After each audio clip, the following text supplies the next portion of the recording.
Chers frères, aujourd'hui, nous commençons une nouvelle année liturgique. Nous rentrons dans le temps de l'Avent. Le mot Avant vient du latin adventus, qui veut dire la venue, ou plutôt l'arrivée. Et il était utilisé lorsque l'empereur ou le roi allait visiter un village de son royaume. On sonnait du cor et on criait « Le roi arrive !» Le temps de l'Avent n'est pas seulement une préparation pour Noël, comme beaucoup peuvent le penser. D'ailleurs, les lectures d'aujourd'hui, si nous voyons, ne nous parlent pas de la naissance de Jésus.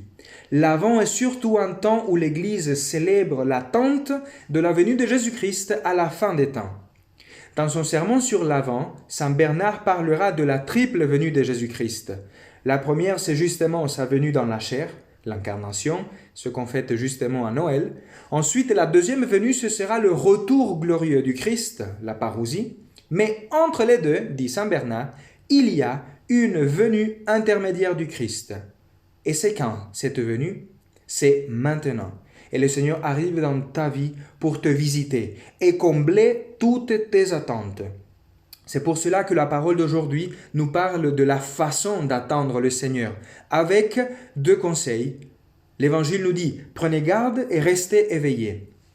Rester éveillé veut dire justement ne pas dormir, lutter contre le sommeil lorsque la nuit arrive et nous sommes fatigués. Prendre garde signifie être attentif, avoir tous les sens éveillés pour ne pas être surpris par un danger ou un ennemi qui approche. À travers cette petite parabole, le Seigneur nous demande de veiller parce que, dit l'Évangile, vous ne savez pas quand ce sera le moment. Notre vie tout entière, mes frères, est une attente, car nous ne savons pas beaucoup de choses. Cette pandémie nous l'a très bien montré. Nous ne savons pas comment cela s'est produit, ni quand cela finira, et au sens large, nous ne savons pas quand nous allons mourir. Nous ne savons presque rien de notre vie, mes frères. Et devant cette précarité de ne pas savoir, la clé pour bien vivre est justement savoir de ne pas savoir, être conscient que je ne sais pas. Et ainsi je peux rester alerte, éveillé. Mais cette attente n'est pas une attente angoissante, pleine de peur, car ce que nous attendons est quelque chose d'important. C'est notre Seigneur qui arrive. C'est pour cela que l'Évangile nous appelle à être prêts et à veiller, car il ne faudrait pas que le Seigneur nous trouve endormis. Dans cette vie, mes frères, il y a deux façons de vivre, éveillé ou endormi. Et comment tu te trouves aujourd'hui? Est-ce que tu es réveillé? Est-ce que tu veilles ou tu es endormi? Regardons notre société. Nous vivons dans une époque où les personnes sont comme anesthésiées ou même endormies par beaucoup de préoccupations, plein de bruits, Internet, réseaux sociaux, excès d'informations, notamment vis-à-vis de la pandémie. Combien de personnes aujourd'hui vivent comme si cette vie était tout, en essayant de profiter au maximum des vanités de ce monde, sans plus rien attendre? Combien de personnes disent de croire en Dieu, mais vivent comme s'il n'existe pas? Ce n'est pas une question d'être pécheur ou pas, mes frères, car pécheurs, nous le sommes tous. Mais c'est le fait de voir qu'il y a des personnes dans ce monde aujourd'hui qui ont perdu tout sens d'éternité. Beaucoup de jeunes ont comme but ultime être quelqu'un dans cette vie. Avoir une bonne carrière, jouir d'une bonne renommée, avoir de l'argent, profiter des plaisirs sans limite moraux, en mettant leur espérance dans un apparent succès qui finira par disparaître. Mes frères, notre vie est sérieuse. Peut-être nous-mêmes, nous nous trouvons endormis aujourd'hui, anesthésiés par 1000 distractions et préoccupations. Eh bien, c'est le temps de nous réveiller. L'Avent nous rappelle que le Seigneur va venir et nous ne savons pas quand, mais nous savons que ce sera pendant la nuit. Nous dit la parole peut-être le soir ou à minuit, au chant du coq ou le matin. Cela correspond aux 4 divisions de la nuit pour les Romains. Ils divisaient la nuit en 4 vigiles. Cette nuit-là dont nous parle l'Évangile est l'image de notre vie sur terre. Et le Seigneur sait que souvent ta vie est une véritable nuit où tu ne vois rien, tu ne comprends rien. Peut-être aujourd'hui tu te trouves dans cette nuit. Au milieu d'elle, le Seigneur arrive pour illuminer ton histoire. C'est pour cela qu'il est important de veiller. Si nous allons scruter les Écritures, nous verrons que le mot « veiller » est toujours synonyme de prier. Par exemple, lorsqu'au Gethsémani, Jésus trouve ses disciples endormis, il dira à Pierre « Tu dors? Tu n'as pas eu la force de veiller seulement 1 heure? Veillez et priez pour ne pas entrer en tentation. » Mes frères, je vous invite cette année, dans cet Avent, à faire une expérience.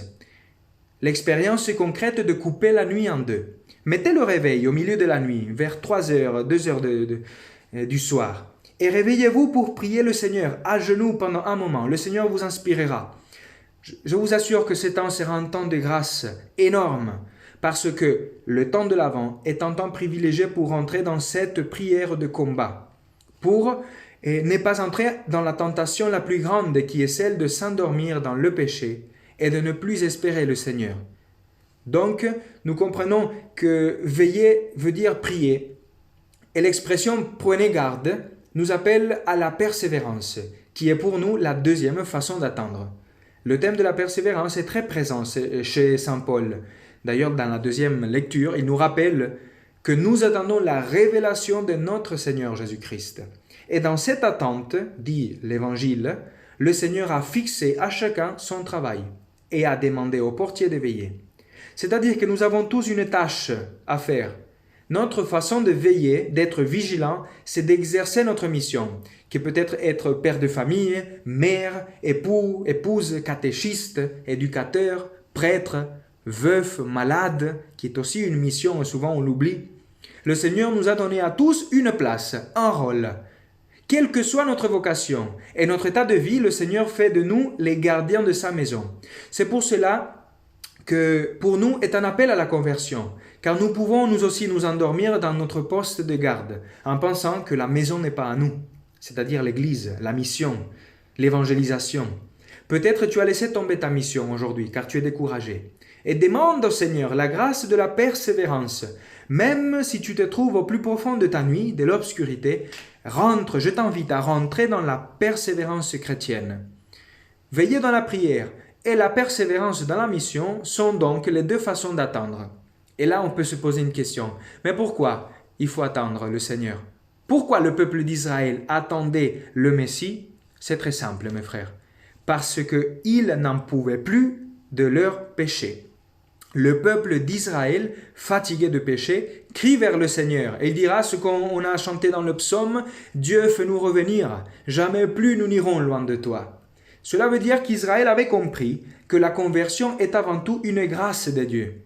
J'espère que tu aies fait cette expérience d'arriver à un moment où tu n'en peux plus de tes péchés, de tes vices, de ce qui noircit ton âme et qui t'anesthésie.